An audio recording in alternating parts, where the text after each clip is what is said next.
Welcome to another episode of Homebound to Eretz Yisrael. In today's video, it's going to be very intense. We're just going to put it out there like that. It's going to be a very intense video. I have some extremely intense things to say, possibly controversial according to many. If you're sensitive, if you're an emotional person, if you can't handle facts and truths because they're uncomfortable, you might want to just shut this video off now. Let me start with an introduction like this.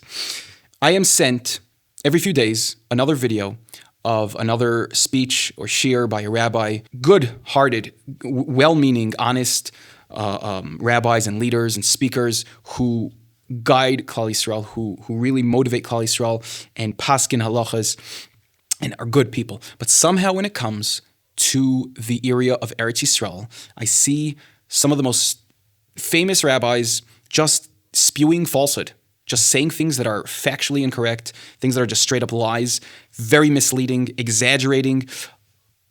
I call it the Meraglim syndrome. It's this thing. It's so hard to explain. It's this thing that when it comes to Eretz Yisrael, there's this Satan on steroids, and he affects everyone, specifically the leaders, specifically the rabbis. We see that with the Meraglim, that somehow when it comes to Eretz Yisrael, even the greatest amongst us are affected and blinded. 2,000 years ago, give or take, when Christianity got started, over the last 2,000 years, Christianity, Christians, they believe in the Old Testament.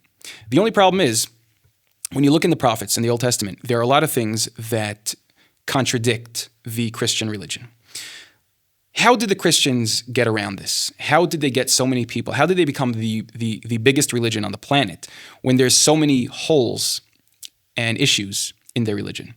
Well, you see, over most of history, most people were illiterate. Most people did not have the education or the money to be able to be literate, to be able to be educated, and most people specifically did not know how to read Hebrew. So therefore, most people relied on the leaders, the priests and the popes and the whatnots, the bishops, whatever you call them. They relied on them to relay the Bible to them, the Old Testament, the New Testament, this and that. Any parts of the prophets or the Torah that were problematic and disprove Christianity, they simply changed. They simply changed some words, took out some ideas, just didn't speak about it, and therefore they were able to get past those issues. Once Christianity got big enough, even though nowadays more people are educated, it's a giant religion, and this is just something that took place throughout history. Now, I find something very similar going on in the Jewish world. I'll explain, okay? Most Jews are not learning Tanakh. They're not, unfortunately, I speak about this all the time, they're not learning Torah Shebiksav, which is a very, very, very serious issue. So people are busy, people have jobs, many good Jews try to learn Torah, and that's amazing. And that's amazing. Some people prefer to learn more halacha or Moser, and all these things are amazing and beautiful. Klal Yisrael is amazing. But the fact is, Jews are very uneducated when it comes to our own written Torah, the Torah Shebiksav, specifically, where it talks the most about Eretz Yisrael and the end of days, Mashiach, and all that stuff. So I see constantly rabbis or leaders getting up and saying things that are factually incorrect. And nobody really knows, because nobody really realizes they're being lied to, because people just don't know what it says inside. People just don't know. They don't know the Torah Shebiksav. And so that's what I'm here for. I'm not a Talmud Chacham, but thanks to many English Chumashim and prophets, and with my platform here, I try to spread the truth of the Torah. So with all this being said, I've come to realize that there are a lot of people speaking things that are just purely false. And frankly, I've had enough. I've had enough of Klal Yisrael being lied to. With that being said, I have many different videos I'd like to play for you guys and comment on. I usually don't. But this week I have 3 videos that were sent to me over the past week or so. And I'm going to play some clips and we're going to comment on them. I hope through these videos, through this commentary, many of you out there come to realize and learn that it's possible sometimes you should question your leaders. And I don't mean that in a negative way. For example, when I go to a rabbi and I ask him something, I ask him a question, a shaila, if he gives me an answer that seems completely contradictory to things that I've personally learned in the Torah, I ask him, but wait a minute, that doesn't make any sense to me. Now, a good rabbi, a good leader, will do what a good Jew is supposed to do. He will show me the source. He will explain it to me. I've had rabbis who literally get angry when I question them, and they say, "Did you want my answer or not?" I think it's extremely important that every single Jew, if you hear something from a leader that simply does not seem to make sense according to the Torah or according to what you believe is true in our religion, you should question that person. You should question that ideology. So, with all that being said, I'm going to play some videos here, and we're going to make some comments on them. And I hope you guys learned something, and I hope we can get to the truth. All right, here we go. This first video, I'll just tell you, I don't know who this rabbi is. Someone sent to me, it's Torah Anytime. I didn't even check the name of the rabbi, but it doesn't really matter. He's a person clearly speaking to a crowd. He's clearly a rabbi. And here, check it out. Here's a shaila.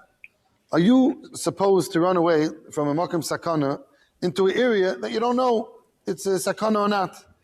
So you rather stay where you are, you know where you are, or you should go someplace and stay where you are, al-shav al-tasa, or you should go ahead and go someplace where you might get saved, you might get killed, but it's less of a chance. Should you do that or not? Interesting question. So then he brings a raya from this Gemara that you're supposed to run away as much as you can to run away from any whatever sakana.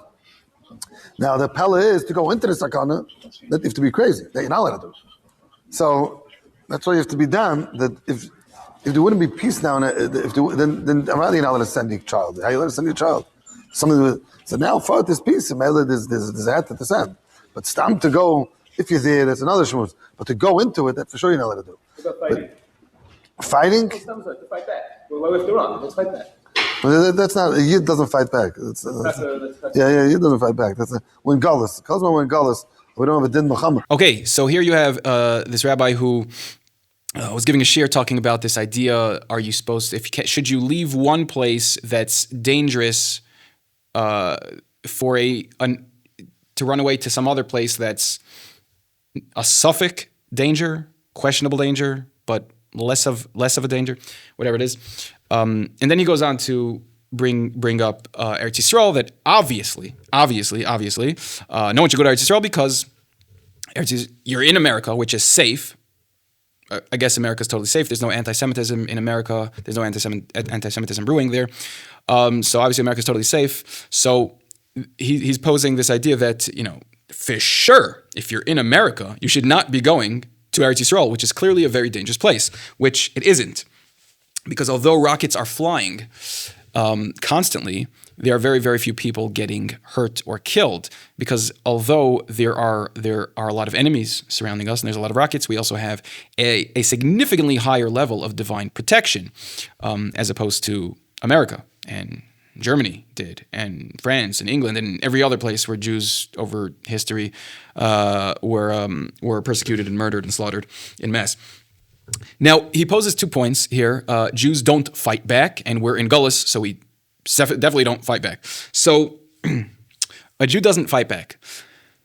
So right off the bat, before you get into the Gullus idea, a Jew doesn't fight back. So if you open up a Torah, you'll find that it seems to be most of our greatest forefathers and sages, prophets, whatever, were warriors. They were fighters.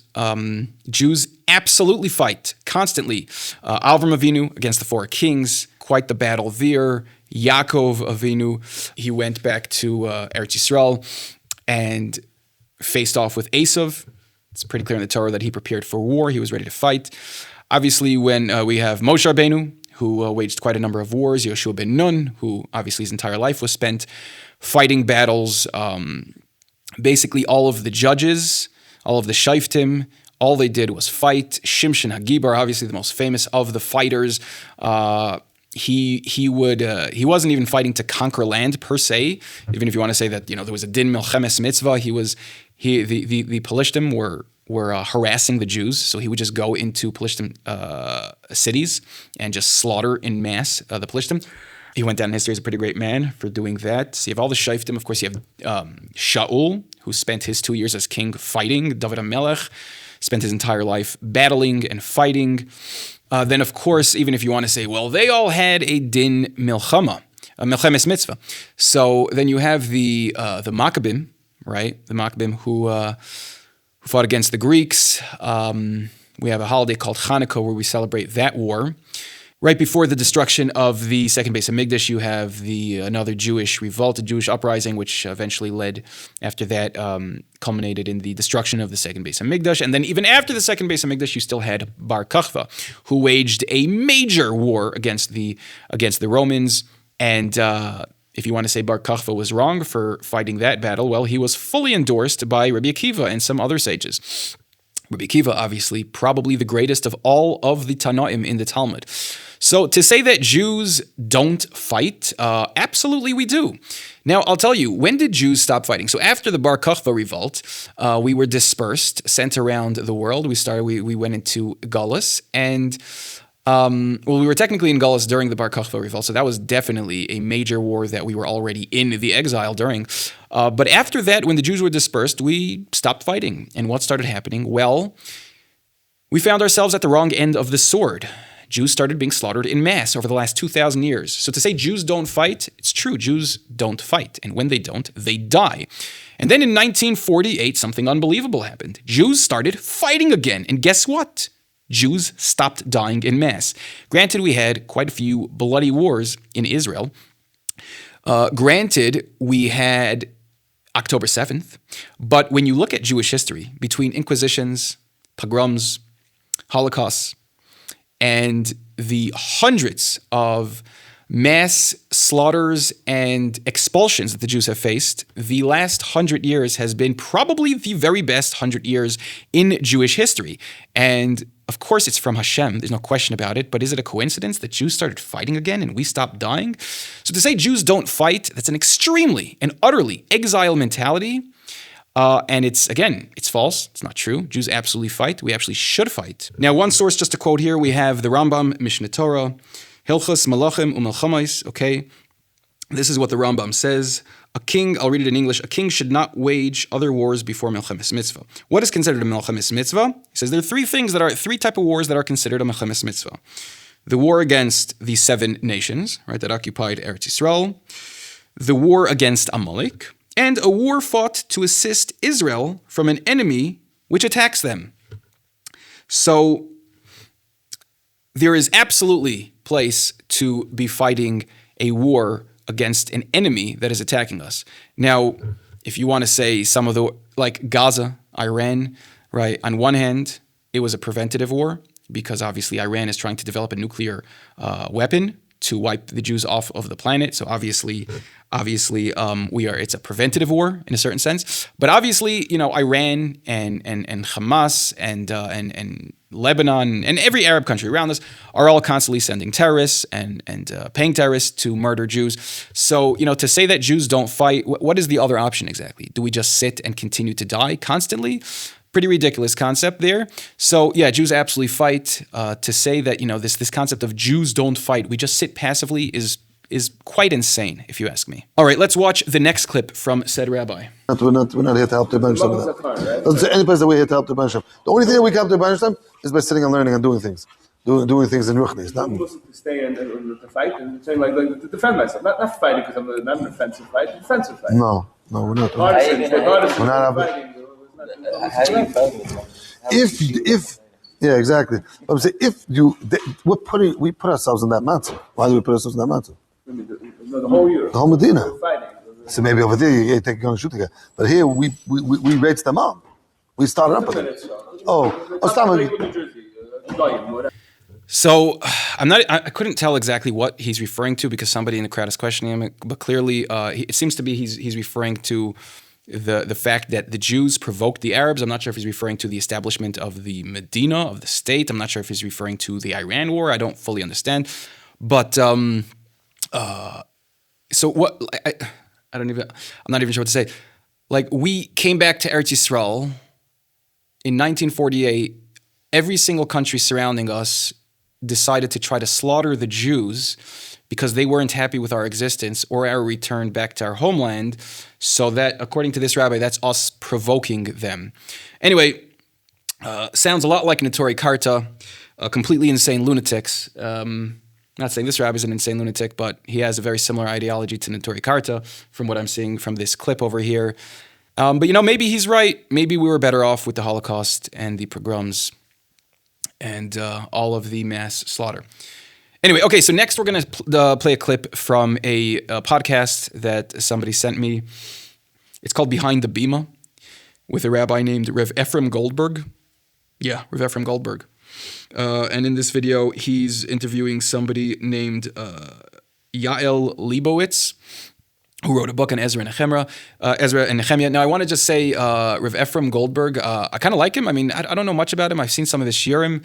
He seems like a pretty swell guy. Seems like a great guy. So I'm not looking to knock him, really. In this video, I'm trying not to knock it. I don't want to really knock anyone. If you're going to speak falsehood, I'm going to just call it out. I'm going to call it what it is. But in this particular podcast with Rev Ephraim Goldberg, there was actually some things I want to play here that were just really nice things that were said, some things that I just want to talk on. So here we go. Let's watch the first clip. Does Ezra and Nehemiah talk to the fact that there are different centers of Jewish life, and while Israel, of course, is the ultimate destination, and it's our homeland, and it's categorically different than anywhere else. Even today, this morning's Daf Yomi, when I'm learning it, there's not a page of the Gemara that you turn where there's not a story of someone who goes from Israel, from Eretz Israel to Bavel, and Bavel to Eretz Israel. And it always amazes me, like, nowhere on the page did someone yell at them. Where's the Aliyah Snob? Like, where's the Aliyah Snob yelling, how are you going to Bavel? You should be in Israel. Well, it was edited in Bavel, so they could. Fair enough, but I'm not sure. I'm not sure in the Yerushalmi either. The Right, Aliyah that's Snobs true. are there That's- yelling and okay. screaming. So, like, are we certain that the divine plan is for absolutely everyone? Is there some value, not as a cop-out, not as an excuse, not as a like, I'm taking one for the team by staying here, Right. but is there some notion Thank of you, there Apac. being multiple centers, and does that at all appear in Ezra Nehemiah? So here, Rev Ephraim seems to be sincerely questioning this woman who wrote a book on Ezra and Nehemiah, one of the Sfarim in, two of the Sfarim, I guess you could say, in Tanakh.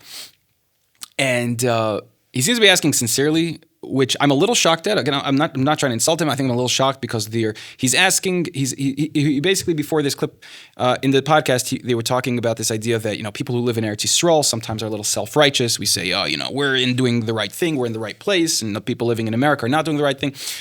So he's saying, and if you look at the Gemara, like, do you have that? Like, you had Jews living, you have like the Talmud Yerushalmi, the Talmud Bavli, so you have Jews living in Eretz Yisrael, you have Jews living in Chutz La'aretz and Bavel, and he's saying, I don't know, do you see any places in the Gemara where Jews are, like the Jews of Eretz Yisrael are like feeling self-righteous and calling out the Jews of Bavel? Like, he's questioning it. So let me read you some of those places, because I don't know, Again, I don't want to judge or anything. I assume, I have never finished Shas, okay?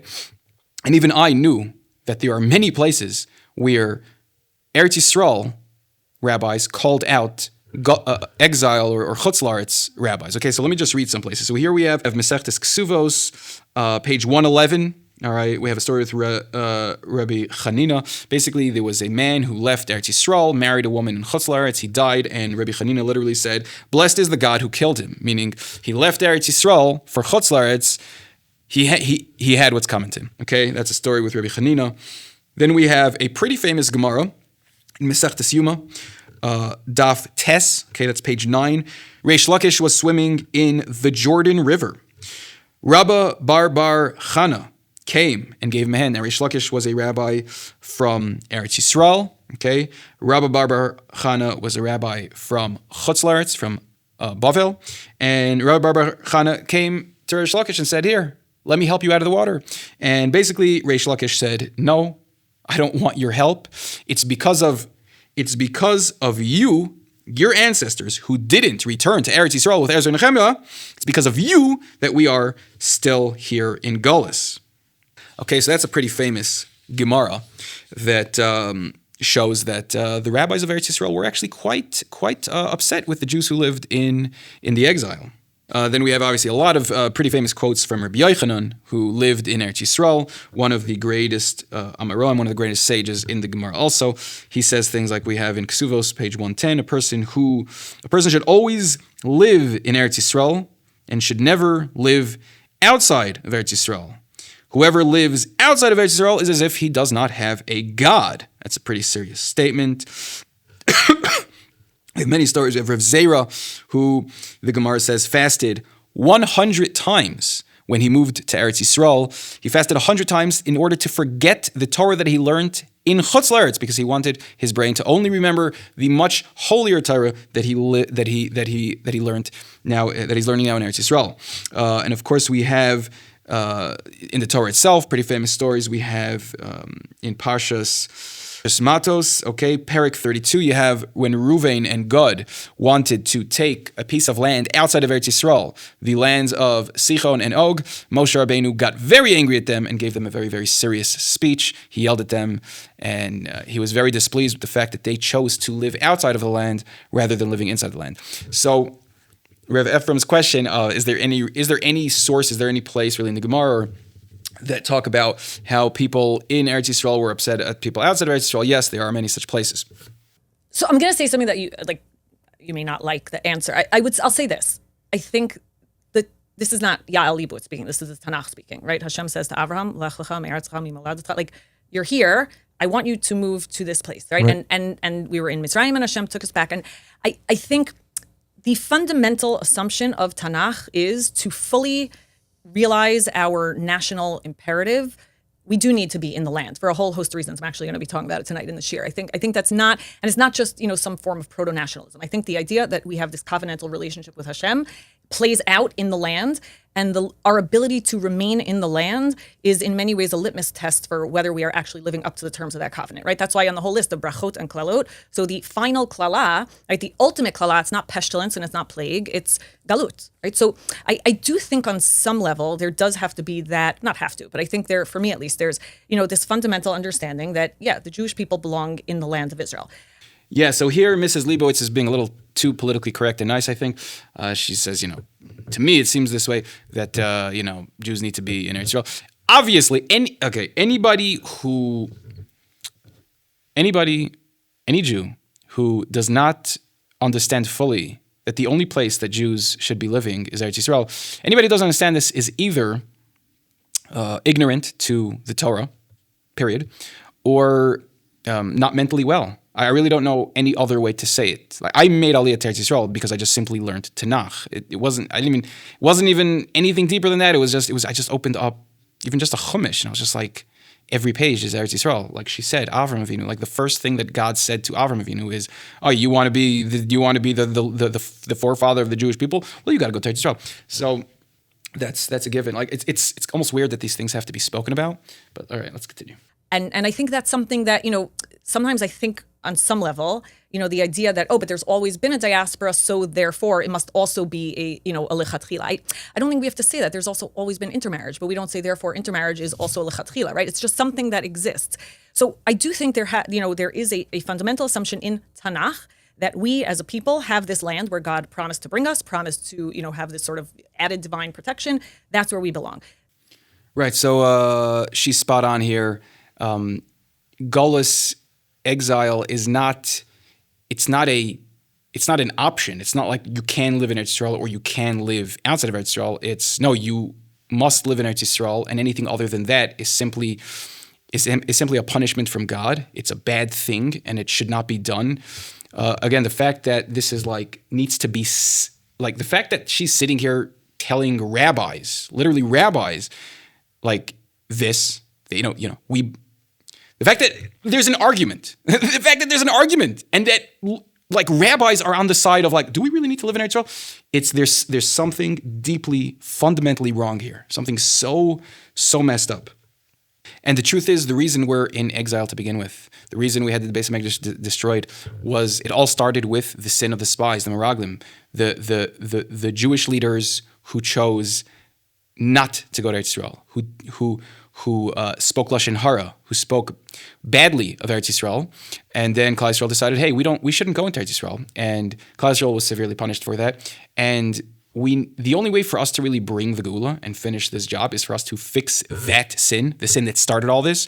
And how do you rectify the sin of not wanting to go to Eretz Yisrael? Well, you rectify that by going to Eretz Yisrael. But the fact that literally the leaders of Klal Yisrael are the ones telling Klal Yisrael, do you really need to live in Eretz Yisrael? Shows we have, in the last 4,000 years, we've gotten nowhere. Let's watch the next clip. And again, I'm not arguing. I'm really just having this conversation out loud because I do think about it. not as an excuse to stay, Right. but just in terms of some of the divine plan. And there is also even like the mystical notion about, the Jews in the diaspora collecting the sparks that are there and the role that we play in repairing or what we represent. Right. And if the entire Jewish world went to Israel and non-Jews around the world had no contact or connection, or again, these aren't excuses. This is not like reverse Aliyah. I'm not starting like I get an it. answer to Nefesh B'Nefesh, like move back, we need you here. Everyone should go. That's where we belong. Certainly that's the central location. But has throughout our history there also not been a secondary location, which plays a secondary role. It doesn't compete with. It's not central. It's not the destiny or the destination. But there also is that maybe we shouldn't sit with such judgment of. I guess that's where No, I'm. for sure. Listen, I also think some, like the allusions you were making. I think one of the things that's interesting is because because so much of Jewish tradition developed in the context of exile. It's almost like, and I don't know if I'm going to be articulating this properly, but Israel as a phenomenon and being in the land and having a state of our own almost became this sort of like metaphysical concept, right? Uvenei Yerushalayim and v'tachazena einena, but it wasn't actually a tangible, concrete reality. And so I think the idea of galut became the core, sort of context for Jewish life and Torah learning and rabbinic Judaism. And Israel was almost this like ideal utopian thing that one day when Mashiach comes, we'll get back to. And so I think those are the two almost maybe ideas that are almost, I don't want to say in conflict with each other, but playing themselves out in this dialogue. Right. Again, spot on right here, what she said. It's like Eretz Yisrael is so clearly the right thing, the right place, the only place that a Jew should live. But just being in exile for so long, it literally became almost like a magical fantasy to return back to Eretz Yisrael. And now that we are actually returning back to Eretz Yisrael, you have Jews that are like, wait a minute, hold on. We're waiting. Isn't something magical supposed to happen before we return? But when you look through the Torah, there's no such thing. There's no such thing. Jews live in Eretz Yisrael with Mashiach, without Mashiach, with the magical flying carpet eagle stuff, or without. And what we're holding right now is like you throw a family into a pit, into a dungeon, and they're stuck in there, and the people who kidnap the family, they cover up the pit, and this family just sits there, and they have children, and those children grow up, and they have children. You have this entire community that gets built up in this dungeon, and one day somebody uncovers the pit, and you have this bright light come in, and some of the people in the pit are like, look at that light, look at that. I remember this concept that there's a better world outside of this dungeon. We should go. We should leave the pit, and all the other people are just, I'm happy with the pit. The pit's fine. I like the darkness. This is just like, why do we need to leave? Why ruffle feathers? It's wild out there in the light. Let's just stay put. So, that's kind of where we're holding right now. It's very sad. All right, let's watch the next one. I don't want to ask it as which is more important, but if you knew that you'd make Aliyah, but you'd be less religious, or your children, or you could not make Aliyah, but you'd live a more intensely Jewish life, right? What would the answer be about that? There's some more conversation. Okay, of course, this is the standard protocol with any conversation. After somebody, makes it very clear that Eretz Yisrael is the right place to live, you can't really deny that if you're being honest. So, of course, this is the standard protocol. If somebody proves that we need to live in Eretz Yisrael, which is very simple, you immediately say, but the kids will all go off the derech, because obviously everyone goes off the derech in Eretz Yisrael. We're obviously going to ignore all the Torah that talks about how much greater it is for your soul to be in Eretz Yisrael. We'll ignore all of that. We'll make believe that God doesn't want us in Eretz Yisrael. We're just going to go with this concept that if you move to Eretz Yisrael, everyone goes off the derech. So let's see what. So I don't know. I keep hearing this. I don't know where this debate started or what it's like. Is it based on just like anecdotal evidence? Is it based on actual numbers? I think. You're asking if it's almost like a false dichotomy. Exactly. Isn't it true that everyone who moves to Eretz Yisrael goes off the derech? I don't know. I live in Eretz Yisrael. I haven't met those people that are all going off the derech en masse. Basically, everyone I know that moved to Eretz Yisrael feels it's the greatest decision they ever made. Most of the people I know that made Aliyah here when they were kids, who are now adults, say it was very hard when they made Aliyah with their family, but they are so thankful to their parents for bringing them here to Eretz Yisrael. So this concept of, everyone goes off the derech in Eretz Yisrael, again, like she said, I'm not sure who's making this up, but it's just factually incorrect. I agree. I think it's coming from people on the one hand making excuses, on the other hand sitting in judgment. I'm not sure. Right. It's I think motivated in at all, both but- cases it's so much of like people being defensive, right? People in America feel guilty that they're not there, so they say, "Oh, but your kids are, wearing jeans to shul." So then like the people in Israel are like, "But you don't know that our kids are more Jewish," and you're like, I think it's almost like this sort of. It goes back to what we were saying, right? It's not about like winning an argument about who's better and who's worse. I think there's Right. I like the point she just said here. The jeans and the shul. I think it's a very solid way to put it because I think that's what it is. Like a lot of people, like in Lakewood and Brooklyn and Monsey, and of course any really Hasidic neighborhood, how you serve Hashem, the mitzvahs you perform, your connection to God, these things are much less significant than how you dress. The ikr is like, I've met people who literally cheat on their wives, people who steal in business, people who are on drugs, people who are addicted to horrific things, but they wear white shirts, black pants, tzitzis out with the nice hat, and they are an upstanding Jew. On the other hand, I've met Jews, many here in Eretz Yisrael, who are basically the holiest Yidden I've ever met in my entire life, but some of them wear jeans. And if they would walk into a Lakewood shul, they'd be looked at as, if you tell them, oh, that kid's from Eretz Yisrael, people would say, you see, that's what happens to kids who go to Eretz Yisrael. They put on jeans. Next thing you know, they're following Muhammad or bowing down to the cross or whatever. I don't know what's going on out there. But the fact is, the way people judge how religious you are is really messed up nowadays. I think there are a lot of people in Eretz Yisrael who don't necessarily dress the way people in Lakewood dress, because a lot of people here come to the realization that how I dress just simply does not matter as much as how I serve Hashem. And people just become much more chilled in that way. like, imagine you have kids, right? And you're talking to someone who's married and saying like, yeah, I'm not sure I want to have kids, right? And you say to them like, but why not? It's the most amazing thing. And they're like, well, I like to sleep and I don't want to be woken up at night and diapers are gross and like, it's going to totally like my house is going to be messy. And you turn to the person and you're like, all of that's true. All of those things are annoying and they're nuisances, but it just melts. None of it compares to the holistic experience of having children. So I think that's what I was trying to say to him. They're not coming from a self-righteous, annoying place. It's almost like when you have this experience that you can't capture in words and you feel is so meaningful to your children and God willing to, like I said before, your children, your grandchildren, it's almost like you want everyone you love to have it. I see it as that, and it doesn't bother me when people do it as like, we've hit the lottery, like come share it with us. Yes, then that's beautiful. Yeah. It's sometimes like, if we post something online in support of Israel and someone will be like, why are you writing that? If you really loved Israel, you'd move here. And then you're like, okay, I guess I won't support Israel anymore because, like every time you try to do something or you host an Israel program or you advocate for Israel or you whatever, and then they're like, well, you don't really care. If you really cared, you'd be here. And they're like, oh, okay, I guess I won't even try. That's the part where it can get. All right, so I basically actually really agree with what Rev Ephraim Goldberg just said here. This concept, I don't like this idea that people attack people in Eretz Yisrael attack Jews in the exile when they say, I stand with Israel, or they write something about Eretz Yisrael. So you have these different folk in Eretz Yisrael who say, yeah, well, you don't live here, you don't have a right to speak. I don't like that concept. I don't like that ideology.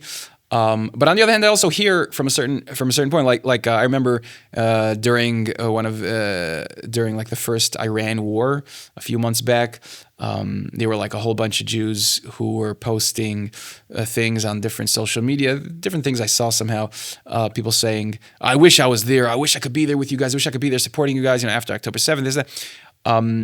So that's like very hypocritical and insincere. It's like, well, do you really wish you can be here? Like if you really wished you could be here, you could literally just come here or move here and live here. People who say like, oh, my heart's in Eretz Yisrael. Well, is your heart in Eretz Yisrael? Like the mitzvah of Yishuv Eretz Yisrael isn't really your heart. It's more of like a physical body thing. So, I hear both sides. Okay, anyway, so again, Rav Ephraim Goldberg seems like a great guy. This Yael Leibowitz, she seems pretty intelligent herself, so kudos to them. And okay, this last video we're going to play here is really going to get intense. It's by a rabbi named Yaron Ruvain.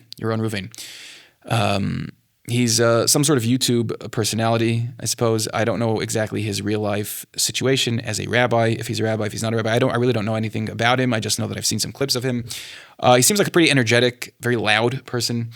I've heard some things from him that I've liked, some things that I don't, and that's totally fine. We don't all have to agree with each other. I wish I did not have to make this video about him. But in this particular clip, I've heard one or two videos in the past, years ago, where he talks about Eretz Yisrael, and he did not say things that are kind about Eretz Yisrael. Definitely sounded a bit like like the Meraglim, like the spies. Somebody who, like in a backhanded way, really just insulted Eretz Yisrael. And so that's what I've seen in the past of him. So when it comes to Eretz Yisrael, again, people just become very odd, dishonest, manipulative. But in this particular clip that I'm about to play you guys, he really goes off the hinges. He really goes wild. Somebody poses some sort of question about living in Eretz Yisrael, and he goes on a 22-minute rant about Eretz Yisrael, speaking lies about Eretz Yisrael, lies about the Torah, major lashon hara about Eretz Yisrael, full-blown Meraglim syndrome over here with this particular video. So again, I really don't want to say these things that I'm saying right now, but the amount of falsehood that he speaks in this video was extreme. It was intense.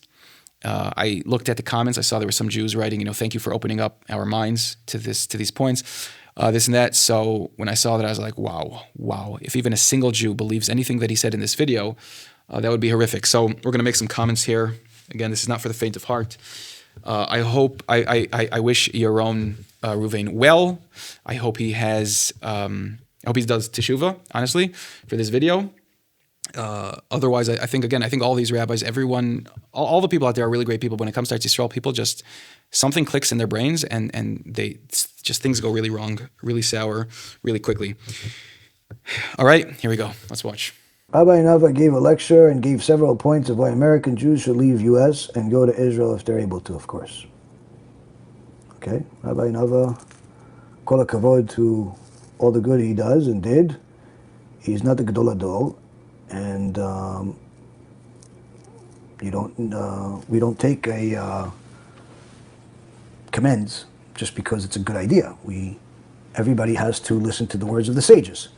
Okay, so he says here, we don't take commands just because they're a good idea. We have to listen to the words of the sages. So apparently living in Eretz Yisrael is just a good idea and is not the words of the sages. It says we've already quoted a few times here. You can watch some of my other videos. There are literally hundreds, if not thousands of quotes by our sages about the importance of living in Eretz Yisrael. He calls it here a good idea. It's actually a mitzvah deraisa in the Torah, meaning it's one of the 613 mitzvos. It's one of the 7 mitzvos that are compared to all 613 mitzvos. It is a mitzvah that if you don't live in Eretz Yisrael, you can't actually perform any of the mitzvahs in the Torah, as the Medrash tells us that you need to be in Eretz Yisrael to actually fulfill all the mitzvahs in the Torah. So it's, without fail, it's one of the greatest mitzvahs in the Torah, but certainly a mitzvah in the Torah.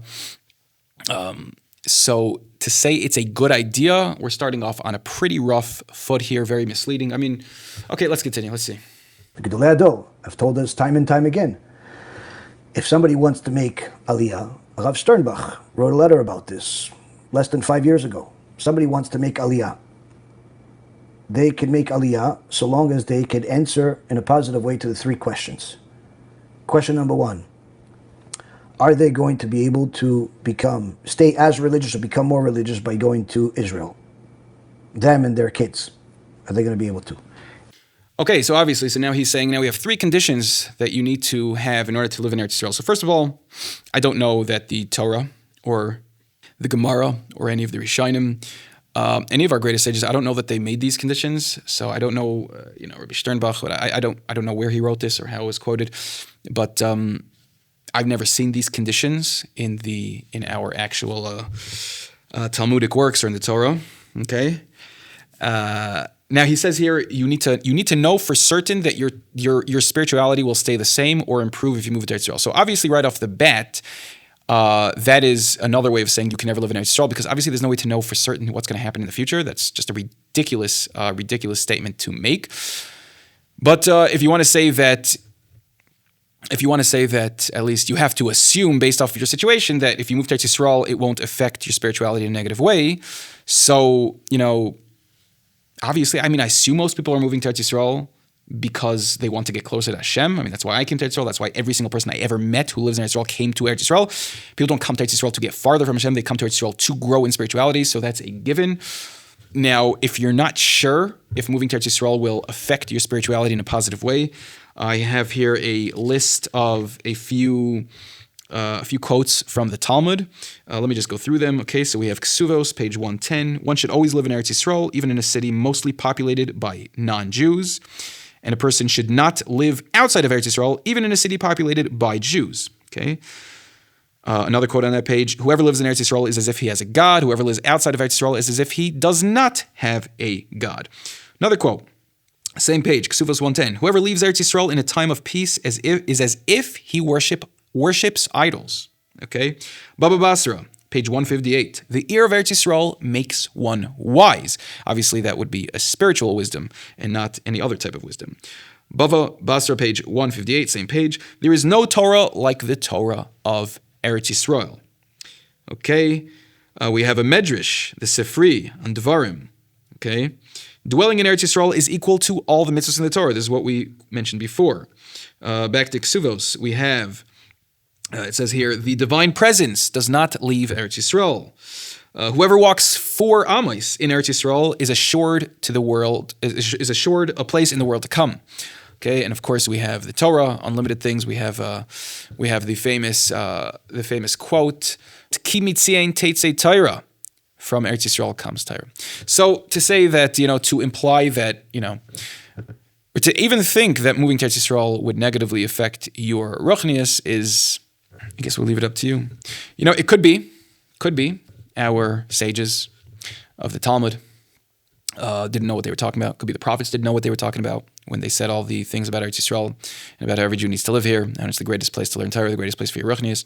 It says that someone who lives in Eretz Yisrael is forgiven of his sins. I guess all these quotes are just jokes, according to your own. All right, let's watch the next clip. Number 2, do they have a way to make a living in Israel, or are they going to be in the poorhouse? Now, yeah, you could say, oh, have emunah. Sure, have emunah. But you also have to understand that you have to have a plan too. You have to have a plan also. If you have a specific business here, and that business does not travel with you, and it's not a sellable business, which means that you live month to month from this business, and you are simply relying on the fact that the moment you land in Israel, you're going to find a replacement for all of your income on day one, and you don't have any other way to make ends meet, that's not a good idea. So this is also something I see a lot from rabbis or people who do debates.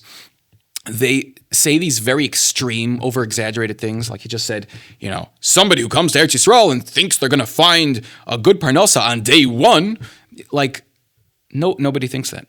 Nobody thinks that. So that's like a tactic used by people who debate or try to prove a point. They say these extreme things to sort of make the idea that they're challenging seem ridiculous and extremist and insignificant. Actually, I had a while ago a debate with a Rabbi Schaff on the Meaningful People podcast. And multiple times, Rabbi Schaff used a similar tactic. We were talking about living in Eretz Yisrael, and similar to what Yaron did just here, instead of actually having a healthy conversation where we discuss, practical issues, practical ideas, how to go about them, Rabbi Schaff threw out these extreme examples, which he obviously knew the answer to. I obviously knew the answer to, and everyone watching obviously knew the answer to, but when you pose these questions or these statements in an extreme way, it's just a way of backhandedly insulting the other person. Here, let's watch this clip from the debate so you get an idea what I'm talking about here. If there's somebody who lives in Eretz Yisrael, they made Aliyah, they love it, and their child has cancer. And for the best cancer doctor, they come to Los Angeles, and they stay by the Horowitz, Lev LA, Achnasos Archim, a magnificent organization that takes care of people when they're in the most difficult times. And they come, and the person's sitting by the child's hospital bed. And so you turn to them and you say, don't you know about Aliyah? So the guy will look at you and say, no, I do. But you may not understand that this is where God needs me to be. I need to be. You say, well, what about Minyan? Minyan's extremely important. Let me give you a slew of sources about Minyan. You say, yeah, I'm not going to Minyan. I'm sitting here the whole chemo, and I'll daven by my son's bed, because that's where Hashem needs me to be. Well, someone who has cancer, Hashem, and the only doctor or the best doctor for that person is in America. I think that's a very reasonable excuse to go. So if somebody had a kid with a terminal disease where they have to live somewhere to get care, but they will not be able to come back in the entire lifetime of that child. That's Pekuach Nefesh. That overrides everything, absolutely. Pekuach Nefesh overrides everything. I can't disagree with that. I'm not going to tell someone to watch their kids. Even if you're not going to make it back. Yeah, if they need to stay in America forever, because that's the only thing that's going to keep their child alive, then absolutely. So like you saw there, like, if somebody has a child who's going to die if you don't go to America, she'd go back to America. Obviously. I mean, Rav Shaf knew the answer to that question. Everyone knows the answer to that question. Why was the question posed to me that way? Well, again, it wasn't an actual question. It was a way of insulting my side of the debate, or I should say God's side of the debate. All right, let's watch some more of your own. It's not a good idea. You have to have some way to make a living. If you don't have a way to make a living, living in Israel, but you do have a way to make a living where you are, then certainly moving to Israel is not a good idea for you. And the third thing is shlom bayit. If you want to move to Israel, but the rest of your family does not want to move to Israel, especially your spouse does not want to move to Israel, to such a point where they say that if you move to Israel, we're getting a divorce. Guess what? You're forbidden from moving to Israel. Okay, so although I do agree in a sensitive way with your own here, if you're going to move to Israel and you're going to end up getting a divorce because of it, seems like a bad idea. But again, I would just like to say that your own here is trying to quote Das Torah. He's trying to say what the Torah says. So to say that obviously you cannot move to Israel and get a divorce, that would be insane. That's not what the Torah wants. That's actually complete contradiction to the Torah. Let's read a source in the Gemara. Mesechtes Ksuvos, page Daf Kuf Yud. Okay, I'll read it in English. The sages taught, if the husband says that he wishes to go up to Eretz Yisrael, and his wife says that she does not want to go to Eretz Yisrael, we force her to go. If she will not do so, she gets a divorce without receiving her marriage contract, meaning the money he would have to give her when getting a divorce. So this Gemara actually states exactly the opposite of what Yaron just said here, that one is actually fully permitted to divorce his wife in order to go to Eretz Yisrael. So although this Gemara seems a bit harsh, it is a Gemara. So to say that this is completely against the Torah is completely against the Torah. You're not allowed to get a divorce just for the sake of moving to Israel. So to say, people should go to Israel if they, it's great, it's nice, but you have to understand that there are Gdolei Israel that give us guidance that takes Da'at Torah into effect. So I want to point out something. You're going to see more of this as we play out the clip. Yaron here keeps mentioning Das Torah. He keeps talking in a way that he's clearly quoting Das Torah. You'll notice that not a single time in this entire 22-minute video, if you watch the whole video, he never mentions a single source. Not from Torah Shebiksav, not from the Gemara, not from any Rishonim. He does not quote anyone. The only thing he does is he starts the video with a letter from Rav Sternbach. That's it. Other than that, he does not quote a single actual source. He says in this video 20, 30 plus things that are completely factually incorrect, straight up lies, things that are exactly the opposite of what the Torah clearly says. And then he keeps following up on every lie by saying, this is Das Torah, and anyone who says otherwise is wrong and is lying. So again, I wouldn't speak so harshly if he didn't speak so harshly, but the fact that he literally lies about everything the Torah says and then says anyone who says anything other than what he says is a liar is a lie. So we're calling that out. What is Da'at Torah? Da'at Torah considers all of the halachic implications that have to do with life, beyond getting on an airplane, beyond being idealistic and living next to the graves of the tzaddikim and going to an ancient synagogue. So again here, using sarcasm to downplay the mitzvah of Eretz Yisrael. I don't think there is a single person in history that has ever moved to Eretz Yisrael so they can be next to a old synagogue. So literally every person, besides maybe secular Jews, every frum Jew who moves to Eretz Yisrael does so because they want to live in the Holy Land and be closer to God. Anything other than that would be ridiculous. I've never met anyone that's done anything other than that. So again, he's using these sarcastic, extreme ideas that are completely false. Gdolei Israel teach us how to live as a Jew. You do not have an obligation to live in Israel right now. Israel is not considered right now to be a place we're obligated to live in. Mashiach has not come. Again, another lie. There's a mitzvah deraisa to live in Eretz Yisrael. He also says that Mashiach isn't here, so we have no mitzvah to live here. I have no idea what he's talking about. I've heard people say this before, that until Mashiach comes, we don't need to live in Eretz Yisrael. I think there are some, a very small minority view, who say this, that living in Eretz Yisrael is only a mitzvah when Mashiach comes, but that is not the majority opinion whatsoever. Every single major posek, every single major Rishon, the Gemara, the Torah, all state straightforward that it is a mitzvah deraisa to live in Eretz Yisrael. Okay, well, quote here, we have the Rambam. We like to quote the Rambam. The Rambam is great, simply because he writes things very, very clearly, very straightforward. This is what the Rambam says in the Mishnah Torah, Hilchas Malachim Umelchamis. L'olam, always. L'olam does not mean when Mashiach comes. L'olam means always, always. L'olam, Yadur Adam be'eretz Yisrael. Every single moment, always, a person, a Jew obviously, is obligated to live in Eretz Yisrael. Afilu be'ir sheruba akum. Even in a city in Eretz Yisrael where the majority of people are goyim. V'al yadur b'chutz la'aretz v'afilu be'ir sheruba Yisrael. Rather, he should live in a city of mostly goyim in Eretz Yisrael rather than to live in a city in chutz la'aretz, which is majority Jews. We also have here the Ramban Nachmanides in his comments to the Sefer HaMitzvos of the Rambam. The Ramban Nachmanides writes, there is a positive commandment to inherit the land and dwell in Eretz Yisrael in every generation. So to say that living in Eretz Yisrael is not a mitzvah and it only applies when Mashiach comes is factually incorrect and is a straight up lie. In fact, if you look at the Torah sages throughout history, many of them lived outside of Israel.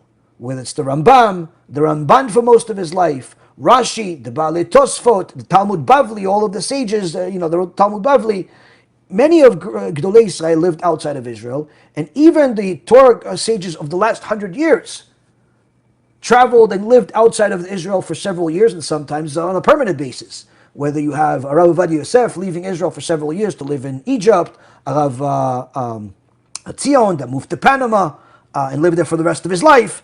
The point is that to just say, live in Israel if you can. Okay, here's another argument that I've heard many rabbis make. Look at all the people throughout history. How many rabbis have not lived in Eretz Yisrael?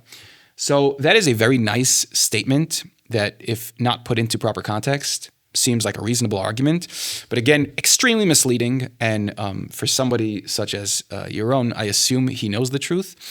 So first of all, he says, look at Rav Ovadia Yosef. So he's obviously not going to give you the context in which Rav Ovadia Yosef left Eretz Yisrael. I'm not going to get into the whole story, but right now I will just tell you, Rav Ovadia Yosef held unequivocally, his psak was that it is a mitzvah de'oraisa to live in Eretz Yisrael, meaning every single Jew must live in Eretz Yisrael, period. So to use Rav Ovadia Yosef as an example is kind of weird. To say that there are many rabbis that have not lived in Eretz Yisrael throughout the generations, that's because Eretz Yisrael was almost impossible to live in for many generations.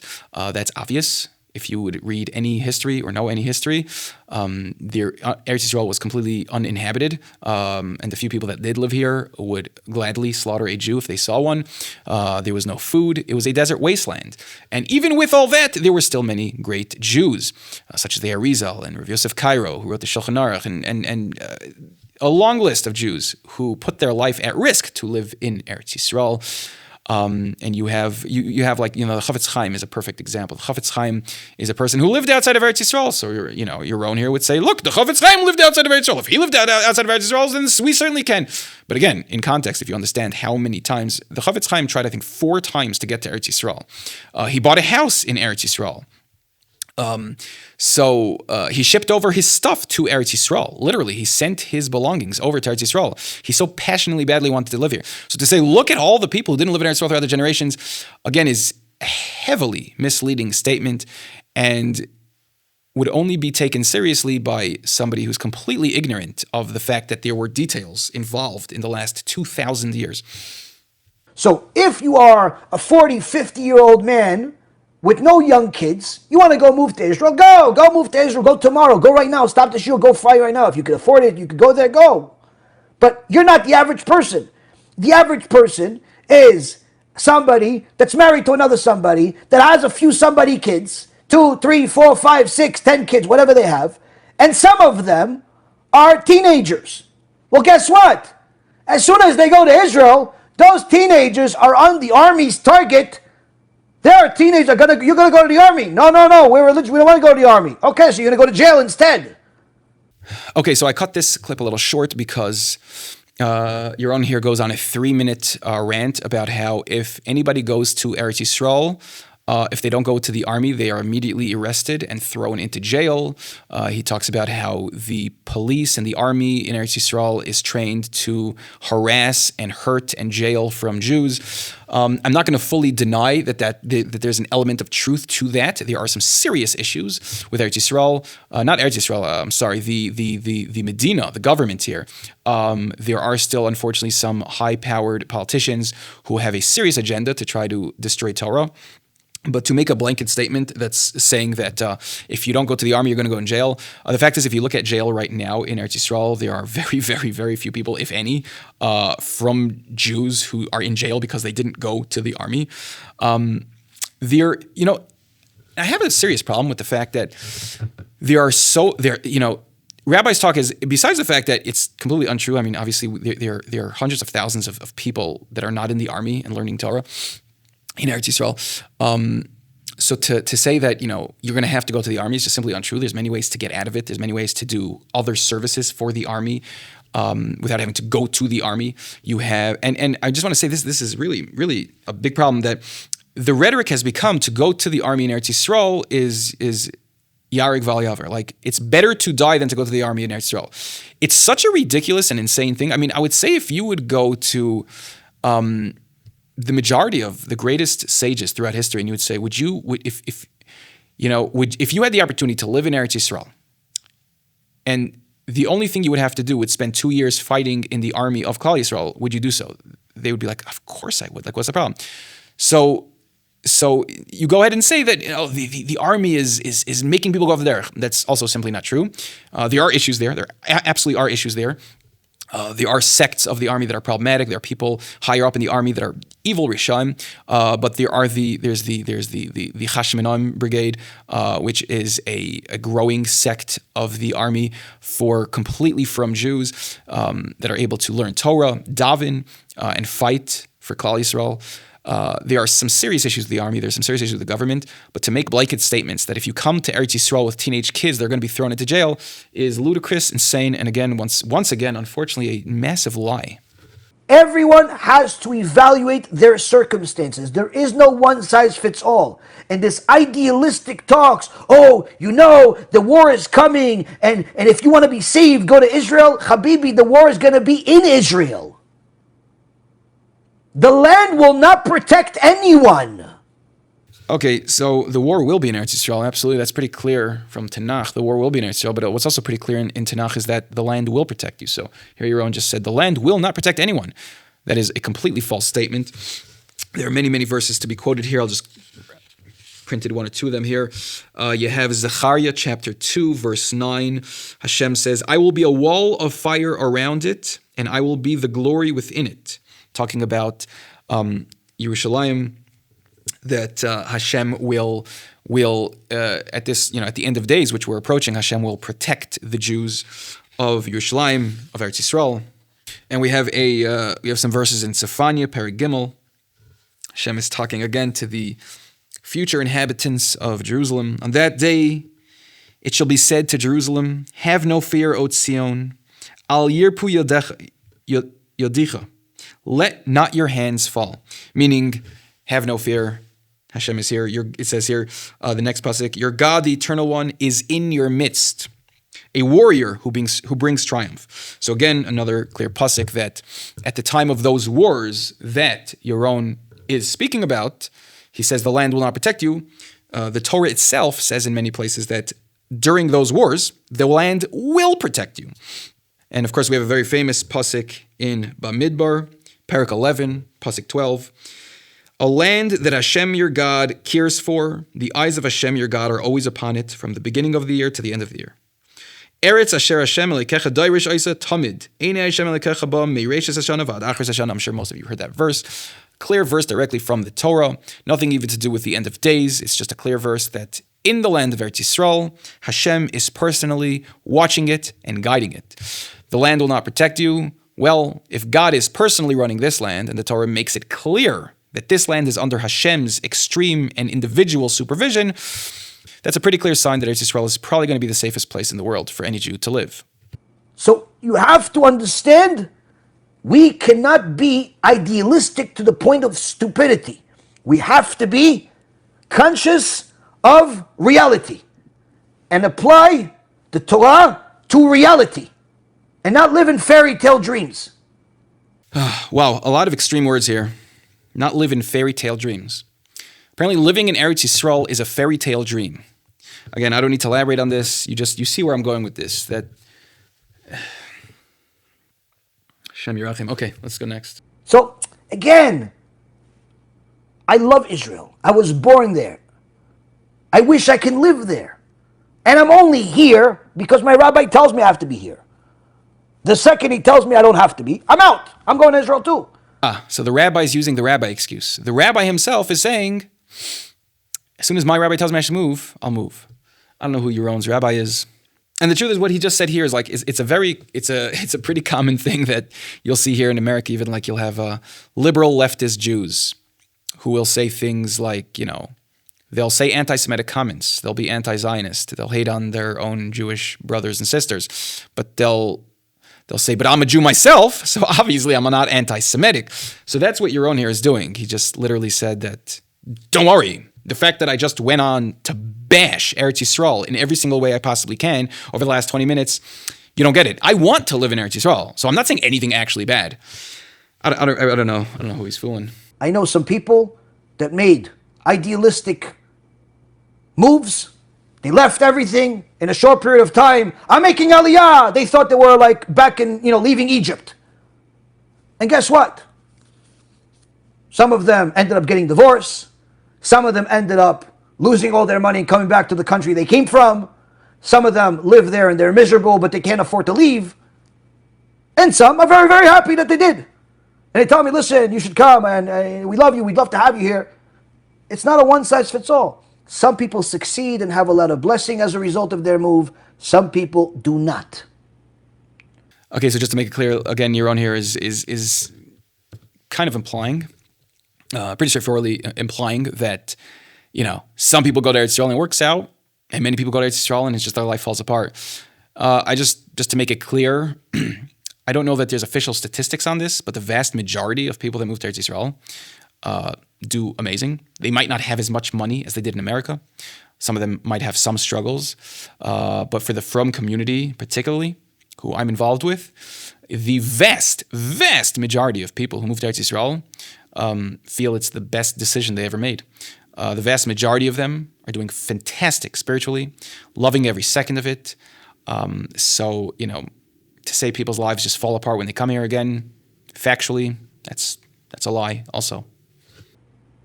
Cannot give general advice. Everybody has to go. It's not true. Some people, especially those that have young kids that are teenagers, the last thing you should do is move to Israel right now. Wow. If you have teenagers, the last thing you should do is move to Israel. You want to become a Christian? No problem. You want to eat pig? No problem. Just don't move to Eretz Yisrael. That is the worst thing you can do. Why? Why is that? Why is it? I know many, many families who have moved here with teenagers. Some of them, their teenagers are struggling. Some of them, the teenagers are not struggling. They're all extremely happy they moved here. It could be your own doesn't know, but teenagers struggle everywhere. Teenagers have a hard time with life. It's a pretty brutal time in life. You know, you got hormones going on. You're growing up. You have life ahead of you. Again, people like to, outside of Eretz Yisrael, the fact that there is a major, teenage going off the derech issue in Chutz La'aretz, that's life. But when the exact same thing happens in Eretz Yisrael, it's the fault of Eretz Yisrael. Again, a pretty typical thing that rabbis will say. Very misleading. Is it possible that some kids seemingly will have struggled more because they made the move? Yes, of course. Obviously, moving to another country will have an effect on some people. But staying in America will also. I can't even fathom. I can't even fathom raising my kid. I have 4 boys right now. My oldest is 11 years old. He's growing up pretty quick. I cannot fathom right now living in Chutz La'aretz, living in the exile, living in America with my boys. I mean, that would be horrific. That would be horrific. I literally the last thing I'm concerned of in Eretz Yisrael is that it's going to negatively affect my children. My children are thriving. Again, teenage kids who are struggling, they struggle everywhere. Why? I don't know. Why would you want your kids to go to the army? For what? They don't need more soldiers. And you don't need more dead bodies. What are you going to do? Tell your kids go to the army so they can go to the army and then beat you up because you're religious? Because that's what a lot of the soldiers are doing now, and the police officers. They're commanded to beat up the religious people. People have to understand. We have only one truth. That's the Torah. That's the Torah. Everything else is a lie. Torah tells us you use the Torah to live by it. Which means if you're going to have a better, easier way to serve Hashem, to raise your kids to be religious Jews, to learn Torah in the exile, then stay in the exile. Whether that's in America or it's in Iran, for all I care. Doesn't make a difference. If you're going to be a religious Jew and your kids are going to be religious Jews and you're not worried about your life, you're not worried about somebody killing you every day, you're worried simply about serving Hashem, and you're doing that perfectly well wherever you are, then stay where you are. There's no obligation for you to move. Now once Mashiach comes, all of the things that are a problem are not going to be a problem anymore. He's going to fight all the enemies of the Torah. He's going to fight all the wicked things. But until then, we're living in the exile. Right. Just wait for Mashiach. We got to wait for Mashiach. When Mashiach comes, everything will be fixed. We'll go to Eretz Yisrael, everything will be fine. Then we can serve Hashem. We can actually start following the Torah, fulfilling the mitzvahs in the Torah. Your own literally just said straightforwardly here that, you go to Eretz Yisrael, chances are you're just going to be murdered, because apparently everyone here is just being slaughtered in the street by terrorists and being beat up by police officers. I assume Yaron has not been to Eretz Yisrael ever, I assume, because I have no idea what he's talking about. I assume nobody knows what he's talking about. I assume that most people watching this video at least have visited Eretz Yisrael if they don't already live here, and I assume you weren't immediately murdered or beaten up by a police officer for being a frum Jew. There's more Torah being learned in Eretz Yisrael than any other place in the world right now. There's more frum Jews in Eretz Yisrael probably than anywhere else in the world. We have to stop deluding ourselves to thinking that, everybody should move. Who has big enough shoulders to say such a thing? Rav Ovadia Yosef didn't say such things. Again, straight up false. That's completely a lie. Rav Ovadia Yosef did say such things. Again, I don't know why he's using Rav Ovadia Yosef, because Rav Ovadia Yosef was extremely adamant that every Jew must live in Eretz Yisrael. He held it. His psak was that it was a mitzvah deraisa chiyuvis. So I don't know. I don't know if he knows who Rav Ovadia Yosef is. I think he's just taking the most famous Sephardi posek and just using his name. The real Torah tells us what I just said. How do I know? That's what Gdolei Yisrael taught us. That's what Gdolei Yisrael taught us, and that's what we know. That's the truth. There's no other opinions. Other opinions are wrong.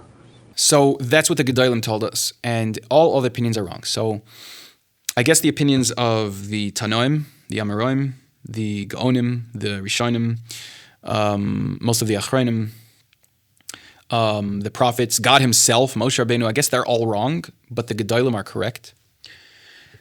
I have no idea which Gedolim he's referring to. Again, he said Das Torah and Gedolim in this video probably 100 times, but never once quoted as anything that they said. He lied about multiple things, many things, obviously. Obviously, this video with Yaron was quite an extreme example, but I think it really put into perspective the issue we're dealing with here, because I hear this constantly from people, from rabbis, from leaders, just from regular folk. People say, but Das Torah, but the rabbis, but the Rabbanim. Who are you talking about? Who are these rabbis? If the Rav of your shul is the person that you're referring to as Das Torah, and he says you don't need to live in Eretz Yisrael, ask him, question him. Now, I think it's completely reasonable to delay living in Eretz Yisrael if you need to figure something out. If you have one kid left in high school, you want to finish that up. If you have elderly parents and you feel like you need to stick around for a few more years to take care of them, there are reasonable things. I mean, I personally don't think they're reasonable because I believe that every Jew should just come to Eretz Yisrael and just figure out a way to get here because it's the will of God. But I can put my opinion aside, understanding that that's my opinion, and I can understand that the fact is the Torah commands us to live in Eretz Yisrael, and it's a command, but you can work up to that command as long as you're working towards that command. You understand that is the command of the Torah, so you can't do it at this exact second because it's too difficult, but you're going to do everything in your life to make sure that you can get to fulfilling the command of the Torah. So that's completely reasonable. But to make these blanket statements, and for people to be running around all the time saying Das Torah, it's absurd. It's insane. Now, I do find the same thing that Yaron did in this video, I find with a lot of rabbis, that when I hear shiurim, such as some of the videos you saw here, some videos I've made in the past, when you hear many of the shiurim by rabbis where they talk against Eretz Yisrael, I'll constantly hear them say, the Gedolim, Das Torah. This is what our leaders told us. But nobody ever seems to quote any sources, because when you quote sources like I do in all of my videos, there is only one thing that you'll find that the Torah and the sages all say. Jews need to live in Eretz Yisrael. It is the greatest place in the world for Jews to live. It is the greatest place to learn Torah. It is the greatest place to daven, to do teshuvah. It is the only place that you cannot build the Beis Hamikdash outside of Eretz Yisrael. You cannot have the Geula outside of Eretz Yisrael. You cannot fulfill a third of the Torah outside of Eretz Yisrael. Or again, according to our sages, you can't fulfill any of the Torah outside of Eretz Yisrael. So to continuously say, but my rabbi, or but the rabbis, or but Das Torah, or but Gedolim, I would like to say, but the Torah. Because Das Torah, I don't know who the Das Torah is, but even if there is a Das Torah that says Jews don't need to live in Eretz Yisrael, that's beautiful. But the only thing that I believe triumphs Das Torah is the Torah. Das Torah cannot know more than the Torah. That just is impossible. I quote the Torah. I quote Chazal. If somebody would like, if Yaron, if you see this video, if Rav Ephraim Goldberg, if whoever the rabbi in the first clip was, any rabbi, anybody out there, anybody who would like to send me an email or call me and would like to have a conversation with me, a conversation that we can preferably record, okay? Record and release to the public. Anyone who would like to have a conversation with me or a debate about Eretz Yisrael, I am fully available. I will never say no to such a debate. I have asked rabbis to have this debate. They say no. I don't know why. Apparently, Eretz Yisrael is too controversial of a mitzvah to talk about in public. But I'm willing to have that debate. So if anybody out there is watching this video, if you're offended, do me a favor. Call your local rabbi. Set up a meeting between me and him, and let's have a conversation. Let's have a debate. We could do it over Zoom. We could do it in real life. If somebody's in Eretz Yisrael, I'm here. I'm not going to Chutz La'aretz anytime soon, ever, Be'ezrat Hashem. But we could do a Zoom, and we can record it. I am willing and happy to have a conversation or a debate with anybody, because I'm not such a smart guy. I'm not a Talmud Chacham. I really don't have too much going on up here when it comes to vast Torah knowledge. I'm a simple Jew. But I know that I'm quoting the Torah. I know that I have the truth. I can sit here, as you guys have probably seen in many of my other videos, I can spend hours and hours and hours just quoting the most basic things from the Torah, from the Gemara. But all the Das Torah, they don't seem to be quoting any Torah. So I hope you guys enjoyed this video. I hope you learned something. Anyone who would like can feel free to contact me. Let me know if you think anything I said was wrong or misleading or false. I'd love to hear from you guys. You can comment below. You can email me at homeboundisrael, homeboundisrael@gmail.com. You can go to my website, homeboundisrael.com. And of course, if you like these videos, if you're gaining from these videos, if you're being inspired and motivated from these videos, if you're learning Torah from these videos, please, I ask, share them with your family and friends. Share this video, particularly with as many people as you can. I would love to get the truth out there. And I'd love someone to challenge me. If there's anything, I'm a man of the truth. If there's a single thing that I said that wasn't factually correct, call me out on it. I'd be more than happy. Make a video yourself, calling me out on something that I said wrong. I'd love to hear it. Better yet, like I said, reach out to me. I'd love to have a conversation. So please send these videos to everyone and anyone you can. I want to get the truth out there. I am sick and tired of people twisting and falsifying the Torah, stating things that are not in the Torah and stating them as if they are the ultimate truth of God. That is a terrible, terrible, terrible sin. People like false prophets, okay, were hung, they were killed. We do not take lightly to people who lie about the Torah. That's why I make these videos. So send these videos to your friends, your family. Like this video, comment, subscribe to the YouTube channel if you want to hear more truth about God and Eretz Yisrael. Please visit our website at homeboundisrael.com. If you like these videos, if you find them to be inspiring, please make a donation, partner with us, help us out so we can make more videos, get more content out there. So, as always, chazak ve'ematz, be strong, be courageous to do the will of God, even if it's not the fun and convenient thing to do, because it's the truthful thing to do. We will see you guys in the next one.